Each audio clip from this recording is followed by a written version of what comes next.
I'm going to cover using one good case as a jumping off point to find all of your additional resources. I'm a huge fan of you just need one case to help you find additional cases, to help you find persuasive law reviews, to help you find briefs, pleadings, and motions. It really doesn't have to be searching through a results list, to find all of that material. Then we'll look at persuasive law review articles. So you may not think to go to a law review article, but it's just a really great writing piece with an agenda behind it, which is what you're doing when you're doing brief writing or writing to the court. And then, of course, we'll look at example briefs or motions, because I know you guys are hungry for templates to see what does this document supposed to look like. So we'll look for those as well. And so for these briefs, they're generally going to have a procedural component to them in addition to the substantive. So that's kind of the addition of the writing to the court. Now we also have to worry about a rule or procedural rule. So summary judgment, motion to dismiss, whatever your prompt is going to be.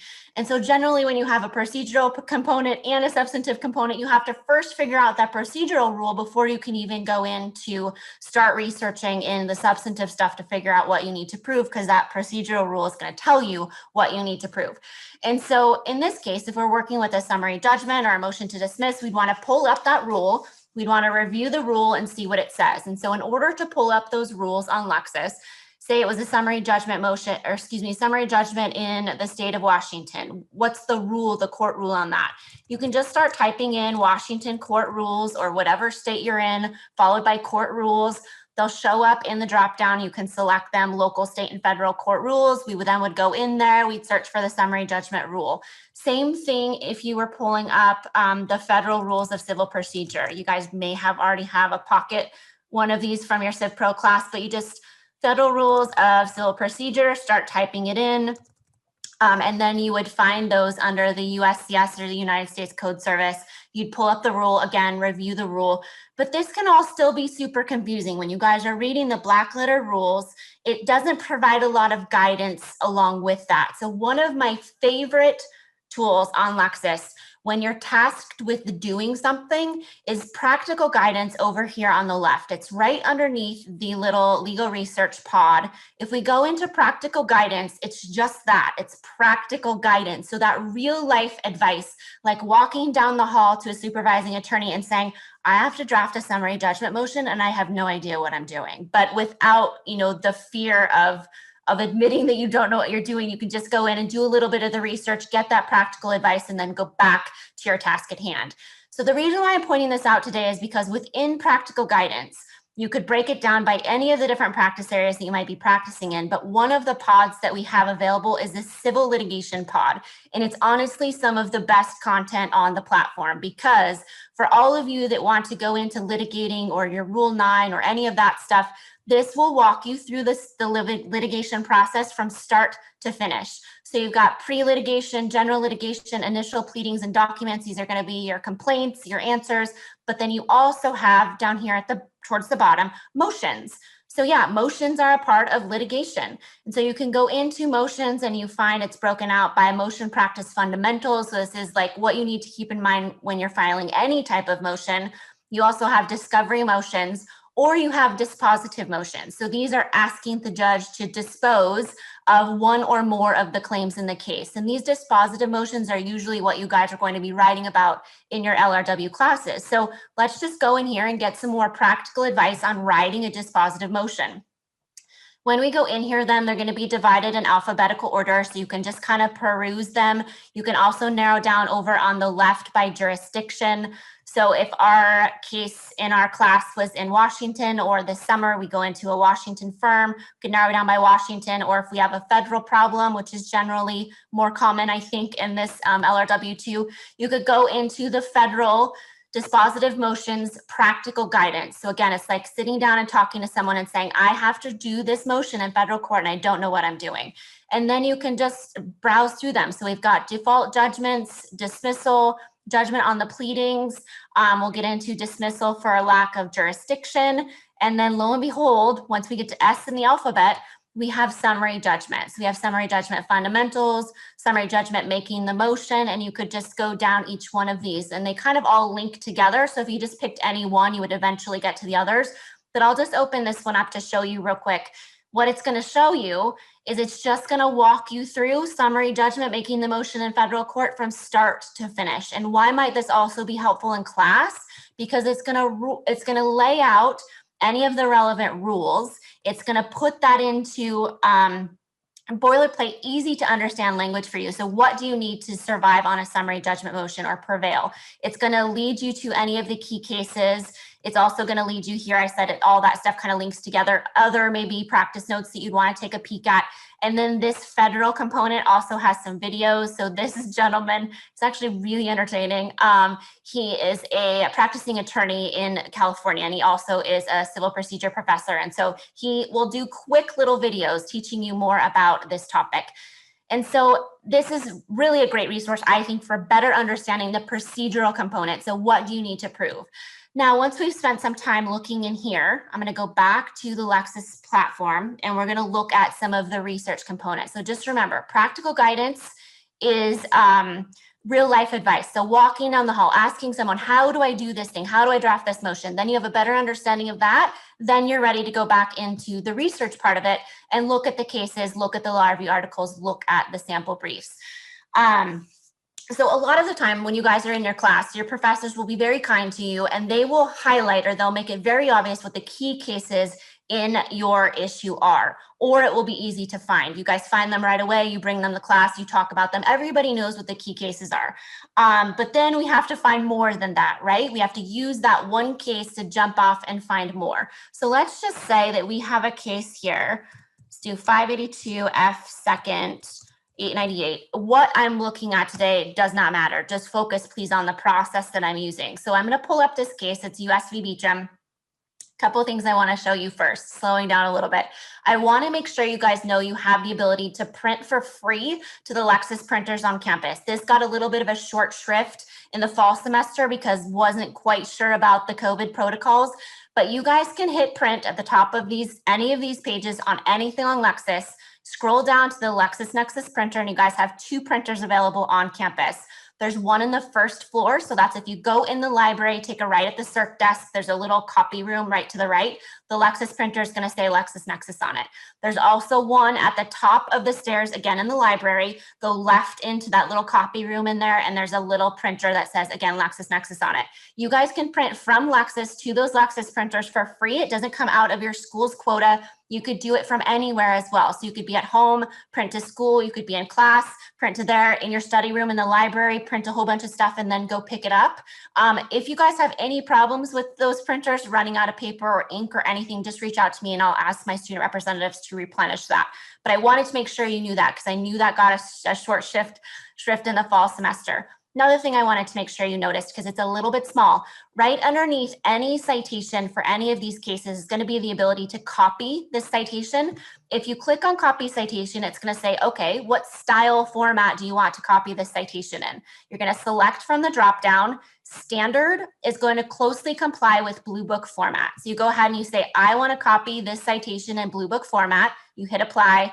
You scroll down then, and you're going to have your citation for your case that's going to really, really closely comply with Blue Book format. I say closely, and I stress that because I do know some of your professors are sticklers for your citations. So please, when you're using these, double check them with your Blue Book, because they're not going to accept an excuse that you took it off of Lexis and that's the citation it gave. But look at how quickly you could get a super close to Blue Book citation that you would just need to tweak in your final product. So don't forget that that's there as well. You just do copy and close. It goes onto your clipboard. You paste it into your work product. Okay, those out of the way then. When we find a case that we love, the way I usually really fall in love with a case is I fall in love with the head notes. So if we remember, if we scroll down, the head notes are the key rules of law that came out of this case. So am I trying to say, what do I like about this US v. Beecham case? I'm looking at the different rules of law that are highlighted in those head notes. And then what's going to happen is generally whatever I want to use it for, so whatever big rule that I want to use it for, say it's this one right here, head note 10. Again, what it says doesn't necessarily matter, but just know it's setting out a test for a particular evidence, whether or not it can be admitted. And I say, this is great. I want to use Beecham to support my argument for this particular test right here. But it would be so much more powerful if I had additional cases that also laid out the same test. Now I could run another search or go back to my search results and go through and weed through all those till I found another good one, or I can use Beecham and instantly find those other cases. And the way we're going to do that is underneath each head note is going to be the ability to Shepherdize, narrow by this head note. And so if you click on that, it's going to take you to a Shepard's report, which if we remember is our citator service. It's showing you the other cases that have cited back to this case.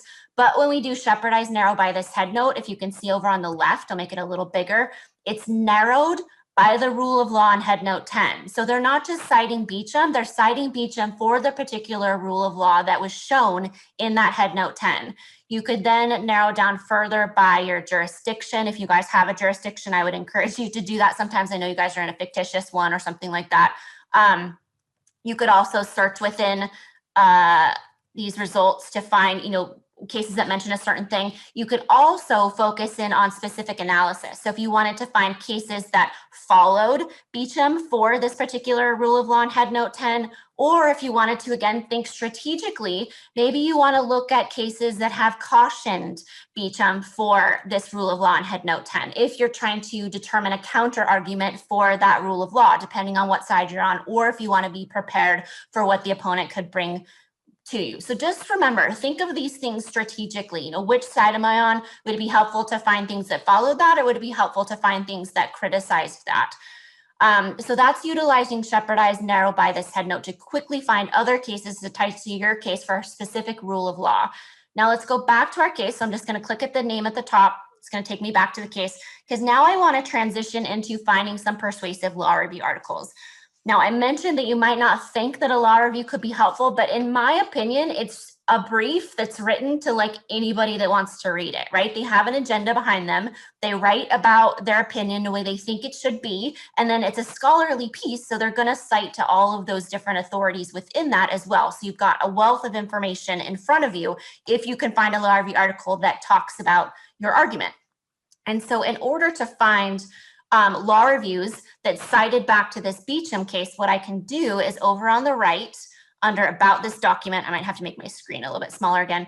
Under about this document, it's going to say find references to this case. And this is one of my favorite features that's going to exist in a statute as well. So remember that if you've got a problem that revolves around a statute, you can always do find references either to this case or to this statute. You click on that, and what it's going to do is it's going to turn that case or that statute into a search term. So now you have all of the same functionality that you would have had if you'd run a search. You could narrow down, you can search within, but you can search for just that content that's mentioned, this key case that's key to you. So if I'm looking for law reviews, I'm going to go under secondary materials because law reviews are under that larger secondary material umbrella. I can then narrow down further by secondary materials by category. So just show me the 140 law reviews and journals that mention my key case. Again, I could search within results if I had additional key terms to get on point for me. Another thing I like to do, you can notice this first one's from 2011. Be more helpful for me if I found the more recent articles. And so I'll just change my sort order from relevance to date, newest to oldest, to show me the more recent law review articles on this topic. And so then I can see one of the first ones that comes up, restoring the presumption of innocence, protecting the defendant's right to a fair trial by closing the door on that particular evidence. So if I was writing a brief that said that type of evidence should not be submitted, here I've got someone else who had a very similar argument. And as I mentioned, they're scholarly articles, so they're going to cite and have all of these different footnotes to all of these different cases and these different authorities within here.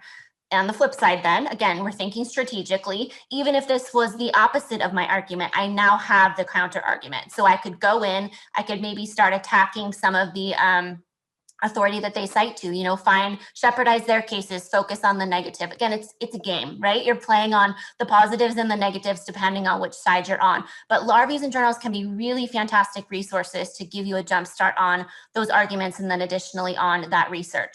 I'm going to go back to the results list now. So remember, we just ran a search for any references to our case. And now I want to finish by finding sample briefs, pleadings, and motions that have been filed with the court that cite to my case. So maybe they're making a similar argument. So I'm just going to change my category again from secondary materials to briefs, pleadings, and motions. And these are documents that have been drafted and filed with the court.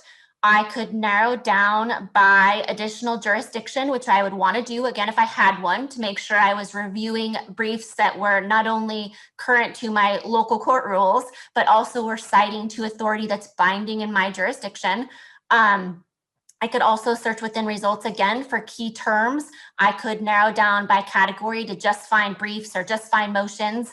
I also like to sort again on the right by date, newest to oldest, to find the most recent stuff up to the top again. Another thing I want to point out though, so this blue that you're seeing here, this stuff, it's saying briefs, new trial, response, all of that, that's the title of the document. And so if I was looking for a motion for summary judgment, I would want to be looking for documents that have summary judgment in that blue portion or in that title section.